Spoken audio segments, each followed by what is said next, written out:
Hi everybody, welcome back. Another technical demo around the Quarkus application. In this video, I'm going to showcase how to simplify Java persistent implementation with your own database using Kotlin based on Quarkus framework. Let's get started. Before we get starting some nice demo, let me talk a little bit about the Java with the persistent implementation. So for the decades, the developer has always struggling with the optimizer to implement the persistent layer in terms of how to store business data or retrieve relevant data quickly. The most important is simply the data transaction logic regardless of the program languages. The bright side of this challenge was to trigger the invention of the Java ecosystem for developers to implement the Java Persistent API, also known as JPA.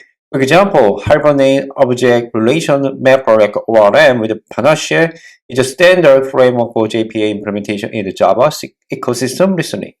Kotlin is designed to run business application with multiple program languages on top of the JVM for the Java persistent implementation. However, there's still hurdle for specifically Java developers to catch up on the new syntax or Java APIs of Kotlin. So in this video, I'm going to teach you how Quarkus make it easier for Java developers to implement Kotlin application through Quarkus Hibernate ORM Panache Kotlin extension. Okay, let's get right into the demo how it works. So first of all, I'm going to create a new Hibernate ORM Kotlin project using Quarkus CLI. As you can see, Quarkus create application, Hibernate Kotlin example, which is a project name. I'm going to add new extension here, JVC PostgreSQL, because we're going to use PostgreSQL with the Quarkus Data Services. In the Hibernate ORM Panache Kotlin, this extension will allow me to use Kotlin based the JPA extension implementation. So I'm going to open the project which we just generated here.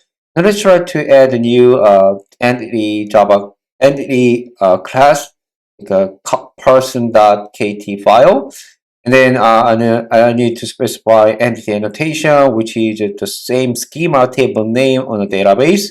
And here is I'm going to extend the Panache entity, which allows me to have active record pattern, which avoid some of the necessary getter and setter stuff.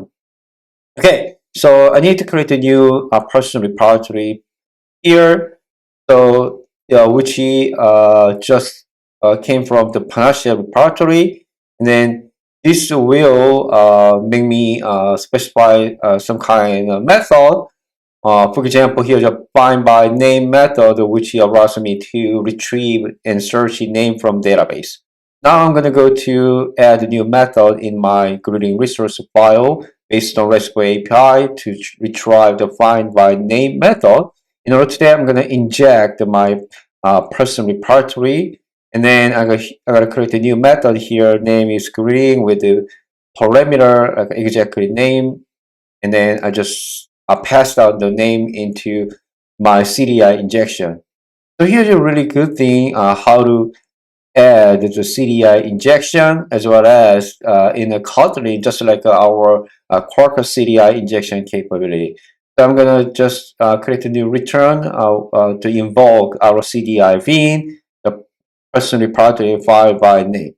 Really cool. So I'm going to create a few add pre-statement in my database. As you can see, I just put in the three names, Daniel, Jenny, and Justin for my names. Okay, so let's try to run the Quarkus development mode, also known as a live coding capability. So in the meantime, the Quarkus Dev Services automatically stands up PostgreSQL on your local machine, as long as you can already have running container runtime as like a Docker. As you can see, we already have a test container for running PostgreSQL, the latest version. So I don't need to configure any specific data configuration in this application. I'm going to try to ask the endpoint, hello Daniel, hello Jenny. I'm going to return that result from my database. So today you will learn how to Quarkus enable Java developer to simplify JPA implementation using Kotlin program API based on Quarkus framework. With that, you can create the imperative application, but also you can implement a reactive application for JPA implementation using Kotlin without any learning curve about Kotlin API and syntax. Just go keep going, just like you are doing with the Quarkus application development. Thanks for watching. Have a good rest of the day.